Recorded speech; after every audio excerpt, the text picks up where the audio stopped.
on va poursuivre. J'invite nos autres intervenants à me rejoindre. Sébastien Borgé, cofondateur de Sandbox, Agnès Chauveau, directrice générale de l'INA. On peut tous les applaudir. Merci à tous d'être là. C'est très intéressant comme thématique et très important. Bruno Pérez, directeur exécutif des productions locales chez Warner. Et enfin Mathieu Wens, fondateur de Wens Entertainment. Vous pouvez vous asseoir.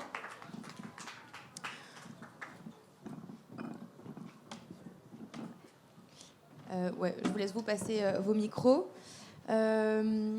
Si quelqu'un souhaite rebondir sur ce qu'on a entendu, n'hésitez pas. N'hésitez pas à prendre la parole, à vous passer les micros. Peut-être un petit mot point de vue Warner, Bruno. Je vous laisse prendre le micro, l'impact des réseaux sociaux et comment aujourd'hui les studios devraient adopter cette stratégie-là. D'arriver et prendre place vraiment et l'importance des communautés notamment pour les studios. Merci. Je vais essayer un peu de rebondir justement sur ce qui a été dit avant. Alors j'avais envie de dire deux choses. La première, c'est que dans le cinéma, on a un challenge, c'est que la marque, c'est le film. Donc contrairement à d'autres marques qui ont le temps d'imposer une image, de créer une communauté, nous, un film, c'est une marque. Donc on a peu de temps pour l'imposer auprès du public. Et en plus, contrairement aux plateformes ou autres, ou à la télé ou autre chose qui peuvent se voir en replay, un film a une date de sortie qui est le mercredi en France. Et donc l'enjeu du marketing, c'est que souvent on dit dans le métier qu'on a 5 jours pour imposer le film. C'est-à-dire que le marketing influence le film les 5 premiers jours. C'est-à-dire qu'on essaie de le lancer le plus haut possible. Et ensuite, c'est le bouche à oreille. Le bouche à oreille est le deuxième outil qui déclenche le spectateur pour aller en salle. Et le premier outil qui donne envie, c'est de la vidéo. Donc je rebondis aussi sur la créativité. On a de la chance aujourd'hui que la vidéo est la chose la plus consommée en digital. Je rappelle qu'il y a à peu près 50 millions d'utilisateurs sur les réseaux sociaux, donc ça fait beaucoup de monde. Il y a à peu près 1h30 de contenu vidéo consommé par jour en moyenne. Quand je dis 1h30, c'est les réseaux sociaux ou même les plateformes. Donc nous, on a de la chance en tant que distributeur de films de pouvoir véhiculer des images. Donc notre travail, c'est la créativité et donc de faire cette bande-annonce. On exploite bien entendu les réseaux sociaux pour faire nos campagnes digitales. Le digital média est un pilier dans notre communication. Donc le digital, ce qu'il offre justement, c'est cette souplesse de pouvoir cibler une certaine audience, de pouvoir créer de la notoriété et de l'envie. C'est les 2 critères que l'on mesure chaque semaine. Chaque semaine, le lundi matin, on voit l'impact qu'ont eu nos campagnes. Donc oui, aujourd'hui, on peut dire qu'on connaît l'impact de nos campagnes tous les lundis. C'est Cinexpert qui nous envoie, et Kantar qui nous envoie l'impact de nos campagnes. Donc on peut cibler une audience, on peut lui adresser un message, et on peut mesurer l'engagement. C'est-à-dire que selon les vidéos qu'on peut produire, on voit tout de suite quel type de communauté ou de profil d'audience réagit à nos contenus. Alors c'est vrai que chez Warner, on est très gourmand d'innovation et de data. Donc on a tout un pôle intégré chez Warner qui analyse toutes ces données, qui crée même des algorithmes pour faire des prévisions d'audience. Parce que moi, ce que je dirais vraiment en termes de stratégie pour les studios, c'est on teste beaucoup les concepts. On teste les films que nous allons sortir, c'est-à-dire qu'on peut avoir un coup de cœur créatif pour un film. Et on va... Adapter le format ? Alors, pas adapter le format, c'est-à-dire qu'on ne va pas influencer sur le produit, sur l'œuvre artistique, mais on va sonder l'audience. Je vais vous donner un exemple concret. On avait un film qui s'appelle Simone, le voyage du siècle, sur Simone Veil. Et on pressentait qu'il pouvait avoir une audience jeune qui pouvait être intéressée, sachant que les films français, généralement, intéressent une audience plutôt senior, plutôt de 50 ans et plus. Mais on se disait, peut-être que les 15-24, les étudiants, les lycéens et étudiants peuvent être intéressés par la thématique de Simone. Donc on les a simplement interrogés en disant, connaissez-vous Simone Veil ? Et on a découvert justement que ces 15-24 ans connaissaient Simone Veil et étaient très sensibles à ces combats. Et on avait identifié 3-4 combats sur lesquels il allait être très sensible. Mais on savait une chose qui était très importante sur cette jeune audience, c'est qu'ils ne seraient pas allés forcément aller voir le film. Ils nous disaient, oui, on le connaît, Simone, on aime ses combats, on n'ira pas forcément le voir au cinéma. Et on a découvert et on savait qu'il fallait engager des conversations. C'est-à-dire qu'il ne fallait pas faire des formats juste bande-annonce, mais qu'il fallait justement s'appuyer sur des ambassadeurs faire des contenus justement autour de ces thématiques féministes, d'indépendance, sur l'IVG notamment, et même sur la mémoire. Et donc on a développé ce contenu-là. Et avant, on a testé le film aussi. On a testé le film et on a vu que une fois qu'ils iraient voir le film, ils allaient adorer le film et allaient être prescripteurs. Mais simplement, il fallait leur donner envie d'aller voir le film. Et donc, on a créé des contenus en s'appuyant notamment sur des ambassadeurs, sur d'autres communautés, sur des ambassadeurs qui ont aussi des communautés, ce qu'on appelle aussi des influenceurs. Moi, j'aime bien, je préfère dire des ambassadeurs, parce que les ambassadeurs, justement, représentent une communauté. Donc, et Simone a été le film en 2022 qui a été le plus vu par les 15-24. Donc, oui. Bon, la chose que je voudrais dire, justement, en termes de communauté, c'est, même s'il faut les récompenser, mais il faut aussi les solliciter, les interroger, en fait. C'est-à-dire qu'on n'a pas la science infuse, on ne peut pas se dire ce film va marcher auprès des hommes, des filles, des femmes, des 15-24, des 35-49. Et aujourd'hui, chez Warner, pour conclure, on essaie de dépasser les critères d'audience classiques, que sont le genre et l'âge. Et on essaye d'aller maintenant vers le comportement et le mode de consommation, le ciblage, ouais. Mais le ciblage qui dépasse l'âge et le sexe et le CSP+, mais d'aller plus sur des comportements cognitifs. D'ailleurs, on développe beaucoup d'outils là-dessus. Voilà ce que je pouvais dire un petit peu pour rebondir. Merci. Un petit mot, Agnès. À l'INA, comment est-ce que vous avez perçu cette évolution de la consultation des vidéos, déjà des vôtres, de vos contenus à l'INA ? Alors nous, c'est une histoire un peu spécifique, puisque en fait, on était un institut qui conservait des archives, et on est devenu une marque média assez... voilà, avec une vraie communauté sur les réseaux sociaux. Je peux expliquer en quelques mots cette transformation. En 2015, on avait 80 millions de vidéos vues. Aujourd'hui, on a 1,7 milliard de vidéos vues. Alors, c'est modeste par rapport à certains, mais c'est déjà pas mal quand même. Et en fait, pour les plus anciens d'entre vous, l'INA, c'était un carré blanc sur des vieilles archives à la télévision, dans des documentaires parfois où on s'endormait. Et maintenant, c'est devenu vraiment une marque sur les réseaux sociaux. Alors, cette mutation, elle est très simple. Elle est liée à plusieurs choses. D'abord, on a adopté quelque chose, parce que nous, on était un peu submergés par notre abondance. Donc, en fait, on s'est dit pertinence versus abondance, c'est mieux. Donc, en fait, il faut éditorialiser nos archives. Et il faut sortir de la nostalgie, parce que au fond, on était beaucoup dans il y a 50 ans, il s'est passé ça, où un tel est mort, où on fêtait les 70 ans de. Enfin, voilà. Et c'est un peu changé de métier, en fait. Alors, on a complètement changé de métier, et en recrutant d'ailleurs des nouveaux profils, des journalistes qui ont travaillé avec des documentalistes, parce que c'était la seule façon. Enfin, c'était un couple en fait qu'on a constitué, hein, les documentalistes qui vont chercher les moments très éclairants et les journalistes qui réagissent à l'actualité. Et on s'est dit en fait la seule façon d'être pertinent dans le monde numérique avec notre matériel, c'est-à-dire avec nos archives, c'est au fond d'éclairer l'actualité et de sortir la nostalgie, parce que la nostalgie en fait forcément on s'adresse à une audience qui est forcément vieillissante. Et donc, on s'est dit, on va éclairer l'actualité, parce que selon le vieil adage dans le monde numérique, content is king, mais context is King Kong, on va toujours rebondir sur cette actualité avec nos archives. Et en essayant de respecter, c'est notre doctrine des 3 E, c'est-à-dire d'être éclairant, d'être étonnant, mais d'être émouvant. C'est-à-dire, on essaye vraiment d'être distinctif. C'est pas toujours évident, mais on essaye d'être distinctif par rapport à la façon dont les autres pure players numériques, les autres médias numériques peuvent réagir.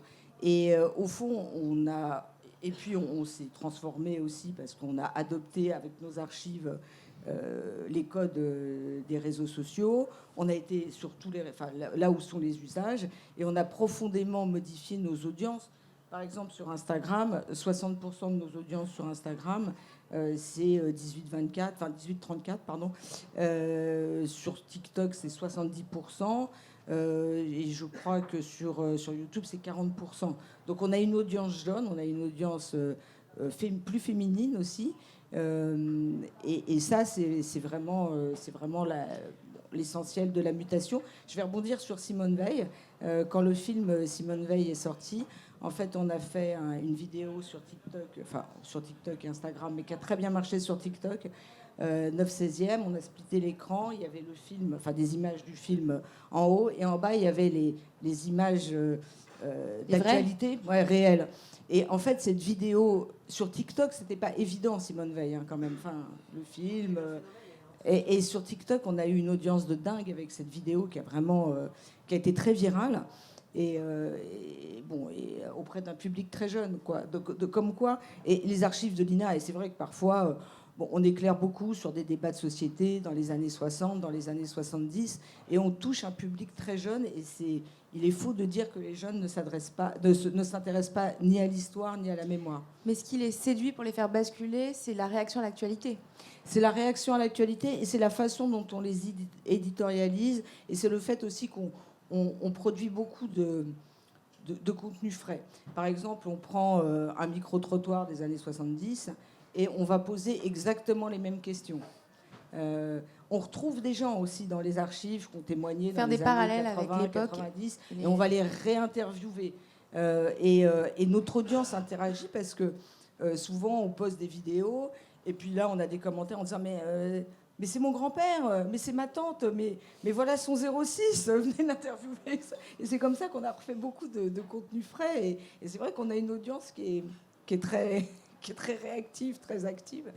Et c'est important de rééditorialiser, d'avoir des ambassadeurs quand même de faire aussi du contenu frais. Parce que c'est aussi ce qui nous permet je crois, de capter un peu l'air du temps et de faire toujours ce lien entre l'histoire et l'actualité. Sébastien, peut-être un mot sur les communautés dans le métaverse. Tout à fait. J'ai envie de réagir sur deux choses par rapport à ce qui est dit. Je pense qu'au final, on discute beaucoup de format et de créativité. C'est ce qui permet de créer de l'engagement et des nouvelles expériences. Et ce que Karen nous disait juste avant, en fait, comment on amène soit des nouvelles communautés, soit des communautés existantes à s'engager, ou dans des nouveaux formats d'expérience. Dans le cadre de Sandbox, ça va être des univers beaucoup plus immersifs et interactifs, puisqu'on n'est pas juste sur un contenu en 2D vidéo qu'on consomme passivement, mais on va être plus dans un monde virtuel en 3D qu'on va pouvoir explorer à sa guise. On va pouvoir découvrir des contenus, parler à des personnages, répondre à des quêtes, participer à des jeux seuls ou à plusieurs en multijoueur. Et en complétant ces quêtes, en fait, on gagne des points, on est classé sur un leaderboard, et ça nous permet derrière de recevoir des récompenses. C'est le troisième point de l'engagement que tu mentionnais. Des récompenses qui peuvent être soit des tokens digitaux, comme le sang de la monnaie de Sandbox, des NFT qui vont être des éléments collectibles, qui plaît beaucoup à la nouvelle génération, qui s'intéresse aussi beaucoup au contenu virtuel, pour leurs avatars, les skins, etc. Des badges aussi qui prouvent qu'ils ont été présents sur ce genre d'expérience, et parfois aussi des contenus et des expériences physiques. On peut gagner des objets signés, des objets collector, des t-shirts, du merch, parfois des voyages, des expériences VIP, des accès backstage, etc., qui revient tout ça à récompenser la loyauté et la fidélité.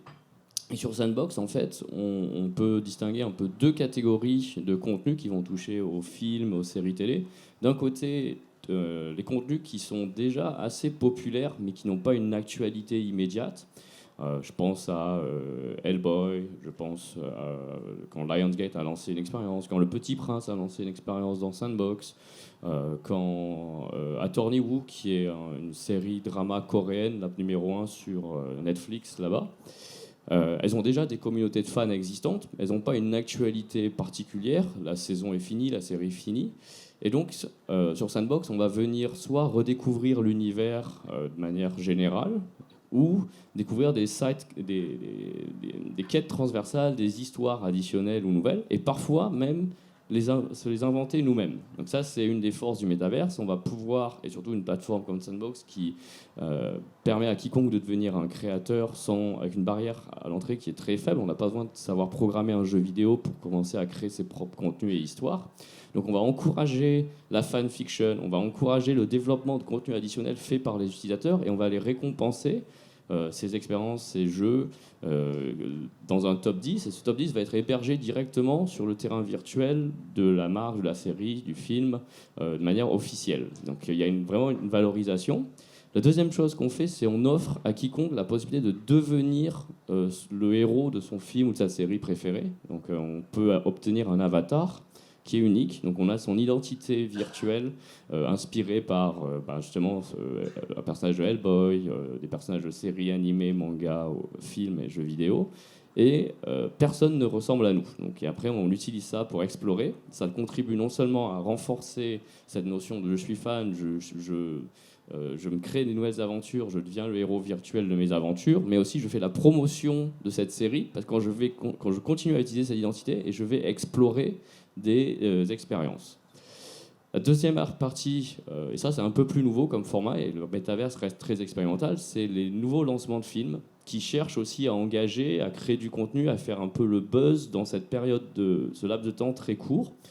Alors là, on a un peu moins de retour d'expérience sur le succès, mais on a lancé en Turquie notamment une série qui s'appelle King Shakir, qui était l'un des premiers cartoons, l'équivalent d'un Cartoon Network local, et qui a fait une sortie simultanée à la fois d'une expérience dans le métaverse et au cinéma. Et les gens pouvaient gagner évidemment des places de cinéma, étaient invités en avant-première et pouvaient découvrir les personnages sous un nouvel angle. Et on a aussi en Turquie une série qui s'appelle Magnificent Century, qui est l'une des plus vues au monde devant Game of Thrones, sur tout le territoire turc, Inde, Pakistan, etc. en fait, et qui permet en fait du coup de revivre toute cette période de l'histoire autour de l'Empire ottoman, de devenir soi-même un sultan et d'aller conquérir des nouveaux territoires au passage. Donc pas mal d'engagement, des centaines de milliers de personnes qui ont joué, et derrière ce taux d'engagement, ça se traduit principalement par deux métriques principales qui vont intéresser les différentes partenaires, producteurs de films, etc. Un, c'est le temps moyen passé par un utilisateur dans l'expérience. On parle de 20 à 40 minutes d'engagement, donc c'est un temps énorme quand même qu'on donne pour pouvoir exposer, pouvoir engager, apprendre, éduquer, faire plein d'autres choses. Et la deuxième, c'est que 96% des utilisateurs entre 18 et 45 ans environ sur Sandbox qui rentrent dans une expérience vont aller au bout pour compléter, pour obtenir la reward. 96%, c'est un taux d'engagement et de conversion assez incroyable, je pense. J'aimerais bien savoir, Bruno, ce que ça vous apporte, vous, de connaître ces métriques-là, le temps moyen passé dans l'expérience, si l'utilisateur va au bout ou pas, en tant que studio. Oui, nous, c'est vraiment l'engagement, c'est ce qu'on regardait. C'est vrai que dans l'engagement, soit on like, soit on partage, soit on réagit. C'est là-dessus on peut voir des thématiques émerger, des discussions.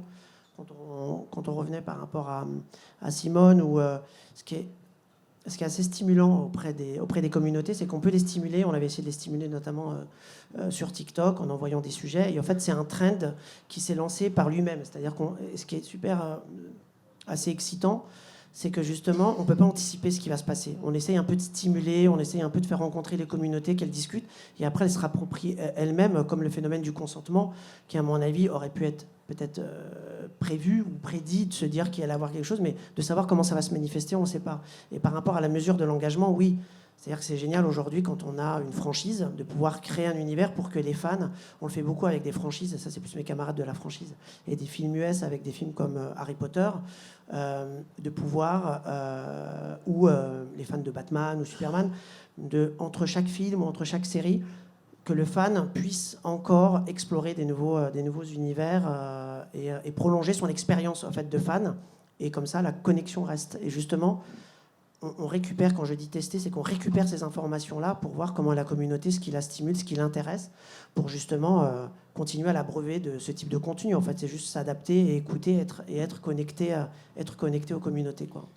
Au final, on est beaucoup dans une économie de l'attention. Je pense que c'est quelque chose qui revient assez régulièrement. Et donc, comment on maintient cette attention quand on n'a pas forcément une actualité permanente, puisque les films mettent du temps à produire. Il en va sortir un tous les 2 ans, tous les 3 ans. Donc, comment on garde une communauté engagée entre-temps ? Et aussi, la force du métaverse, en plus d'être vraiment interactif, c'est qu'on va aussi gagner en earned media derrière, puisque les joueurs qui s'engagent, qui complètent des rewards, ils repartagent derrière sur les réseaux sociaux plus traditionnels en Web 2. Et donc, quand on fait la somme du earned media plus le temps passé, on y gagne double, évidemment. Geoffrey, peut-être un mot sur le rapport qu'on a concrètement que vous avez chez DC avec des producteurs, les studios. C'est quoi, c'est vos clients chez Combini par exemple. C'est quoi vos liens au quotidien en fait? Comment est-ce que vous travaillez avec les producteurs? Alors, il y a 2 principaux sujets. D'abord l'éditorial, c'est-à-dire qu'on a une équipe, d'ailleurs on a une dizaine de personnes qui sont sur place à Cannes en ce moment et qui vont couvrir l'actualité du cinéma et donc évoquer à la fois Combini finalement est une marque qui paraît très digitale mais qui est assez vieille puisqu'elle a 15 ans et elle a commencé avec un site internet finalement, mais elle a plus de 2,4 millions de fans sur TikTok aujourd'hui, donc on a su se transformer. Et donc nos journalistes vont écrire des articles, créer des contenus. Cette année, on a une couverture très particulière. Je vous invite à regarder sur notre compte Instagram au niveau de la photo. C'est-à-dire qu'on fait des photos que je trouve particulièrement réussies. On a décidé d'avoir cette stratégie et ça fonctionne parce qu'on a des carousels à 80 000, 100 000 likes sur les photos de la montée des marches. Et je trouve que c'est une façon différente de faire vivre la montée des marches par ces carousels Instagram. Et je trouve assez intéressant de rebondir sur ce que vous disiez, on parlait de earn et tout. Donc l'autre relation, il y a la relation éditoriale et les relations payantes. Évidemment, des studios vont faire des campagnes marketing chez Combini. Mais nous, Combini, on ne vend pas de la bannière de pub classique, on ne vend pas de spot télé classique, c'est très différent. On vend des opérations évidemment de brand content dont on parle beaucoup. Ce n'est pas d'ailleurs notre cœur de métier. Nous, c'est moins de 50% de notre chiffre d'affaires, le brand content.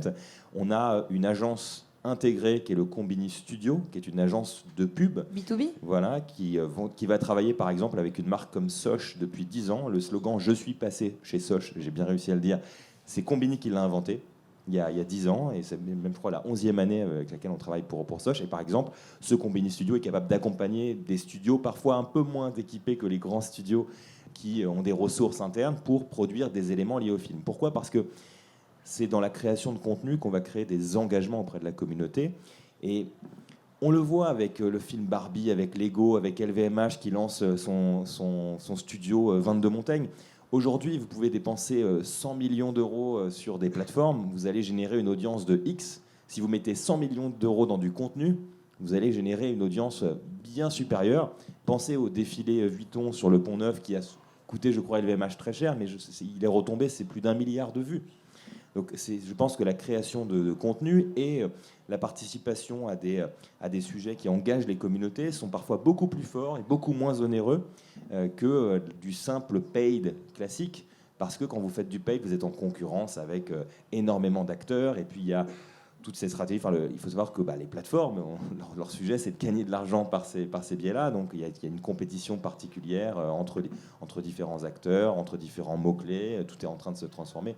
Donc je pense que le contenu est clé. Et nous, on a ces deux façons, en tout cas, d'interagir, à la fois d'un point de vue éditorial, où on couvre l'actualité du cinéma, où on fait des émissions comme le Vidéo Club, et la partie brand content. Et d'ailleurs, on va lancer, c'est un petit peu nouveau pour nous, on va lancer aussi la partie sponsoring pour proposer à des marques, alors pas que dans le cinéma, mais d'autres, de sponsoriser, mais d'une façon intelligente, des marques comme le Vidéo Club, comme Small Talk, qui est un podcast qui cartonne aussi beaucoup, et qui sont des marques multidistribuées. Ce sera un billboardé, ce sera quoi concrètement sur la vidéo, sur le contenu ? En fait, tout va dépendre de la marque. On va le construire avec les marques. Est-ce que c'est un mug qu'on pose quelque part ? Est-ce que c'est quelque chose qu'on met derrière ? Est-ce que c'est une délocalisation dans le cadre d'un événement pour mettre en avant peut-être l'engagement d'une marque dans cet événement ? On essaie de le faire vraiment en collaboration avec les marques et nos équipes. On parlait beaucoup de créativité tout à l'heure. Je pense que c'est l'une des spécificités de Combini.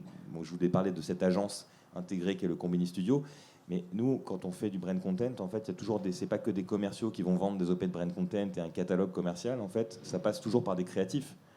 On a 70 personnes. On a refondu toute là depuis 2 mois et demi. On a refondu toute l'expertise. On a créé Combini Brand Experience. Et au sein de Combini Brand Experience, vous avez une trentaine de créatifs qui viennent prendre des briefs et qui réfléchissent à des solutions innovantes. Et on ne peut pas répéter de la pub classique, il faut essayer d'innover de façon perpétuelle.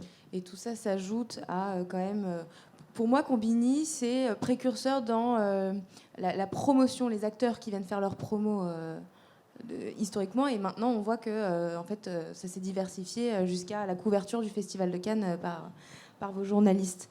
Mathieu Wens, je vous laisse prendre le micro. Un petit mot sur l'impact des communautés virtuelles, notamment dans la représentation de la diversité dans le cinéma. Bon, en fait, pour reprendre un peu ce que disait Bruno, un film, il a 5 jours pour vraiment s'imposer. Et quand on a 5 jours, on n'a pas le temps de créer une communauté, on est obligé de s'appuyer sur des communautés déjà existantes. L'avantage des communautés, c'est qu'elles permettent aux studios d'être comme des tableaux de bord, en fait. De voir, là, on appuie sur le bon bouton, là, on peut réajuster, là, on peut faire attention, là, waouh, on a trouvé un créneau. Donc, les communautés, aujourd'hui, sont devenues primordiales pour le cinéma, parce que quand on prend 3 ans pour faire un film extraordinaire et qu'on se rend compte qu'on n'a que 5 jours pour l'imposer, je vous assure que les studios, ils transpirent beaucoup. Et la force des communautés, justement, c'est d'être des bons starters, des démarreurs. Rapidement, on arrive à faire quelque chose et ensuite, on peut créer une communauté. Après, on peut faire le Seigneur des Anneaux, on peut faire 10 saisons. C'est plus un problème une fois qu'on a créé la communauté. Mais la plus grande difficulté pour les cinémas aujourd'hui, c'est de créer cette communauté. Et c'est pour cela que les réseaux et les autres acteurs du marketing ont compris que la créativité était le plus important. Et comme disait notre... excuse-moi. Geoffrey, excuse-moi. C'est la créativité qui fera toute la différence dans le cinéma. C'est vraiment la créativité qui permet de se faire entendre dans une guerre d'attention, comme tu disais. Parce qu'il y a tellement de vidéos, tellement de choses sur les réseaux qu'au bout d'un moment, comment choisir qui écouter? Et c'est là que les communautés sont très intéressantes parce qu'elles réunissent en fait un ensemble de personnes qui ont déjà certaines affinités, qui ont les mêmes codes, qui comprennent les mêmes valeurs. Et à partir de ce moment-là, on peut créer l'étincelle qui fera la différence. Et c'est ça la force des communautés aujourd'hui. Oui, vas-y, Sébastien. Je voulais rebondir sur ce que tu disais juste avant, Geoffrey. Après, parler un peu des communautés aussi. Je pense que ce que ne se rend pas forcément compte la plupart de l'industrie du cinéma et des chaînes, c'est qu'en fait, c'est de l'argent investi à fond perdu, entre guillemets, puisque vous contribuez à faire développer des communautés, à faire croître ces audiences, et vous dépendez de plus en plus des plateformes. C'est-à-dire que ces audiences ne vous appartiennent pas, et le jour où vous voulez les réengager, en fait, pour la promotion suivante, vous allez devoir payer encore la plateforme pour essayer de cibler une partie. Vous ne contrôlez pas forcément exactement qui va recevoir le message, à quel moment, etc. Donc le Web3 est aussi une solution, pas forcément la seule, mais une des solutions qui se met à disposition pour que, en fait, vous récupériez le lien qui s'est développé avec ces utilisateurs et que quand vous faites croître vos audiences sur vos différentes pages de promotion, channels, etc., vous puissiez les réengager ultérieurement. Soit grâce au NFT, qui devient un nouveau lien digital, qui appartient à l'utilisateur sur son wallet et qui va lui permettre en fait une sorte de passeport, je cherchais le mot en français, le wallet, un passeport digital qui vous donne accès à différents services et que vous pouvez réactiver en permanence sans avoir à devoir payer à la plateforme pour avoir à cet accès-là, puisque c'est l'utilisateur qui possède sa data cette fois-ci.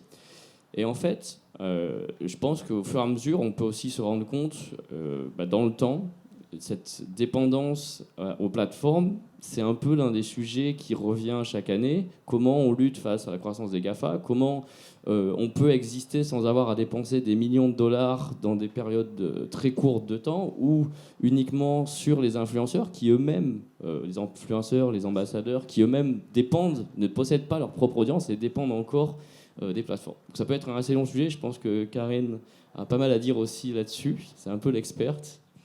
Non, mais effectivement, ça me démangeait de rebondir aussi. Mais tu as tout dit, Seb. Je pense que tout ce que vous dites est hyper intéressant. Et là où je voudrais revenir sur ce que tu as dit au tout début, c'est que finalement, quand on parle de ces nouvelles technos, c'est pas le monde de demain. C'est déjà le monde d'aujourd'hui, parce qu'en réalité, c'est à la fois une transformation technologique, mais avant tout culturelle. Et c'est vrai que la dimension de communauté dont tout le monde parle et de créativité, on la changera pas, celle-là, entre guillemets, elle existe, c'est juste qu'on vient la sublimer, l'accélérer, y ajouter des outils qui permettent de la rendre vraiment palpable. Et je vous donne un exemple. Nous, on accompagne sur 3 ans Alpine, qui est la marque de Formule 1 que vous connaissez. Et on vient de faire un partenariat avec les Bored Ape, qui est une des plus grosses communautés Web3. Et en fait, ce partenariat-là, ça permet à Alpine de ne pas aller dépenser des millions d'argent, mais de plutôt bénéficier d'une communauté qui elle-même vient mettre de l'argent. Donc déjà, ça change complètement la donne et va permettre de finalement valoriser la marque de manière beaucoup plus importante que s'ils étaient allés chercher des plateformes plus traditionnelles.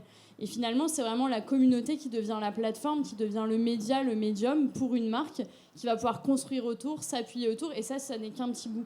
Donc effectivement, je pense que ça, c'est des dimensions hyper intéressantes. Et l'autre dimension sur laquelle je voulais rebondir, et tu l'as dit, c'est... on parlait finalement, et tu décrivais bien toutes les étapes dans la presse, dans les médias, dans le cinéma.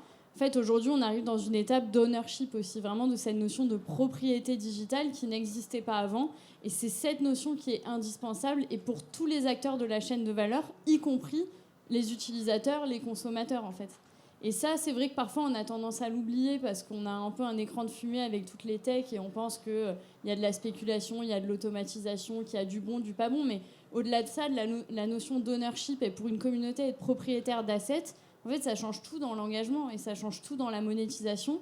Et pareil pour du coup l'acteur en face, la marque qui monétise. Et c'est là où la blockchain prend. Et ça permet même de développer justement des communautés. Donc il existe, tu parlais des board apes, mais il y a World of Women, qui est une communauté très active, qui regroupe, qui a démarré par la possession de quelques, on appelle ça des collectibles, des images en 2D qui représentent 10 000 femmes, mais qui a été derrière suivi par plusieurs célébrités, je pense à Eva Longoria, à Ina Moja, etc. Et derrière qui ont mené des actions. Et on peut cibler, grâce au Web3, ces communautés spécifiquement pour faire la promotion de contenu, d'événements, de lancement de produits, de lancement de marques, etc. Et il existe désormais différentes communautés qui ont soit un aspect plus autour d'une localisation dans le monde, je pense à Edjan, ce sont des femmes en Asie, World of Women plus global, par thématique, comme les Bored Ape qui vont être un peu plus spéculatifs, mais tu as PUBG Penguin qui va être beaucoup plus sympa, enfantin, avec ce design qui paye pas de mine et qui a vendu plus d'1 million de jouets à travers le monde et qui rassemble désormais des nouveaux utilisateurs qu'on va pouvoir cibler. Et donc complètement repenser la manière dont on lance des films, comment on cible ce groupe de départ qui va servir d'ambassadeur, et même comment on les implique dans la création de la chaîne de valeur, puisque eux-mêmes peuvent participer au succès du film et en tirer éventuellement un bénéfice aussi. Bruno, un petit mot sur la part de budget que vous consacrez maintenant à ces communautés, et comment est-ce qu'elle a évolué ces dernières années, et comment est-ce qu'elle va continuer à évoluer, la part de budget dans vos plans de communication que vous mettez là-dedans. Alors, pour vous parler un peu de la ventilation des budgets médias, aujourd'hui, culturellement, le marché français n'avait pas accès à la télé jusqu'à 2 ans, à la pub télé. On ne pouvait pas avoir de pub de film, une publicité de 20 secondes, 30 secondes, faisant la publicité d'un film. Il y a de ça maintenant 3 ans, je crois. Et donc, on est un pays qui, culturellement, fonctionne beaucoup sur l'affichage. Donc, c'était un pilier de la communication. Le digital a commencé à émerger dans les années 2000. Enfin, 2000, quand je parle, c'était vraiment... quand j'ai démarré, on faisait beaucoup de newsletters et voilà, on pouvait toucher 1 million de personnes en newsletter. Il y avait 10% qui ouvraient d'emails et 10% qui cliquaient. C'était déjà un succès. C'était sur le jour d'après. Assez il y a longtemps. Non, alors, donc il y avait l'affichage. Aujourd'hui, la télé, on y a accès à la télé. Donc, la télé permet vraiment de... Et je vais faire un lien avec la télé parce que la télé, sur les événements type sportif, où justement les gens se réunissent, parce que le cinéma, c'est aussi un moment de sociabilité. C'est-à-dire qu'on va au cinéma en communauté, c'est-à-dire qu'on va avec des gens. C'est quelque chose qu'on fait en partage. Et les gens vont vraiment au cinéma pour vivre un événement ensemble. Et pour revenir sur les médias, oui, et le digital prend de plus en plus de place. Donc il y a bien entendu la presse. Si on veut toucher une audience plutôt adulte, on va aller en presse, investir un peu en presse et en radio. Donc dans les médias traditionnels, les ça médias reste traditionnels. obligatoire? Ça dépend justement. Quand il y a des films où la critique est très importante, par exemple si on vient au Festival de Cannes et qu'on va gagner une palme, ou qu'on a été exposé en sélection, oui, on va beaucoup utiliser la presse pour relayer, parce que le public senior qui est très sensible aux critiques, eh ben, ils disent la presse, ils écoutent la radio. Mais le digital, oui, prend une part très très importante, parce que comme je le disais, elle permet de cibler et elle permet d'ajuster. C'est-à-dire que quand on lance une bande-annonce, 24 heures plus tard, on arrive à savoir qui l'a vu, qui s'est engagé, et donc elle apporte ses souplesses, et donc c'est très important. Ouais. C'est une part très importante du budget média. Ouais. Et est-ce qu'elle va évoluer? Ça coûte moins cher que la publicité Pardon? traditionnelle. Oui. Ça vous coûte moins cher. Elle coûte moins cher, mais en termes de part de monétairement parlant, elle est majoritaire dans les budgets, surtout des films US ou des films américains qui vont aller chercher une audience 15-34. Ouais. Et la part a beaucoup évolué, je ne sais pas, sur ces 5 dernières années, sur non, je pense pas. la Franchement, part de budget communauté, je veux dire. Après, je vous parle d'un point de vue studio américain, et moi qui suis en charge des films français, j'investis beaucoup en digital, parce que on arrive à mesurer en fait l'impact de nos campagnes. L'affichage, c'est pour créer de la notoriété. La télé, elle peut créer un pic de notoriété et d'envie à un instant T. Alors que le digital, sur le long cours, on peut faire des campagnes pendant 15 jours, 3 semaines, et voir ces communautés, comment elles réagissent au contenu, et ajuster. Tous les jours, on peut ajuster avec le digital. Donc oui, c'est une part très importante, et on n'en est qu'au début, je pense, du pilotage des campagnes digitales. Ouais. On a un peu débordé. Un petit mot pour terminer. Il y a un exemple qui m'est revenu tout à l'heure. Agnès, vous parliez de Simone Veil, de l'exemple de Simone Veil. Il y a un autre exemple qui a été encore plus fort, selon moi. Ça a été l'archive de... Bernard Pivot, pardon, dans la foulée du film Le Consentement. C'était avant, c'est au moment de la sortie du livre, en fait. C'était au moment de la sortie C'est du au livre. moment de la sortie du livre. Effectivement, au moment de la sortie du livre, bon, qui se souvenait de Maznev, enfin en tout cas, et qui connaissait Maznev chez les jeunes, c'était plus personne en fait. Il avait un peu disparu du débat public. Et effectivement, au moment de la sortie du livre, on a posté la vidéo où il est invité d'apostrophe avec Denise Bombardier. Avec Denise Bombardier, où effectivement il y a une certaine complaisance sur le plateau d'apostrophe, où il dit très ouvertement que voilà, c'est ses relations avec des jeunes filles mineures. Et la seule à réagir à cette époque-là, enfin, devant des rires un peu, voilà, des hommes invités sur le plateau, la seule à réagir, c'est Denise Bombardier, en fait. Et quand on a posté cette vidéo, elle est devenue immédiatement virale. Et je crois surtout qu'elle a fait savoir qui était Maznev et comment, à l'époque, en fait, il y avait cette forme de complaisance sur le sujet. Et c'est une vidéo très virale. Et puis ça nous permet de revenir aussi à notre thématique du jour, parce que en fait, c'est pas comme le film avec Simone Veil, vous n'avez pas mis en parallèle, puisque l'archive a été diffusée dans le film. Est-ce que ça arrive souvent, ça, que oui, le cinéma alors, fasse appel Alors, on est en train de réfléchir à une offre avec MK2. On parlait de créativité, mais ce qui est important aussi pour stimuler les communautés, c'est au fond de promettre peut-être une expérience un peu différente. Alors on travaille à une offre en fait où en salle et sur les réseaux sociaux, on trouve des archives qui viennent éclairer le film. Donc ça sera un peu comme les actualités françaises avant au cinéma, c'est-à-dire que vous allez aller voir le dernier film de JR par exemple, et avant le film de JR, eh ben, il y aura les images, les premières images de la télévision française qui filment les prisons américaines. Et on va faire, bien sûr, cette offre-là, elle sera aussi sur les réseaux sociaux pour inciter les gens à venir en salle, voir le film de JR et découvrir avant le film de JR des images qui sont très en relation avec le film. C'est-à-dire qu'on a trouvé des images de prisons américaines des années 60 qui sont vraiment, qui ressemblent quand même de façon absolument dingue aux images de JR sur son dernier film.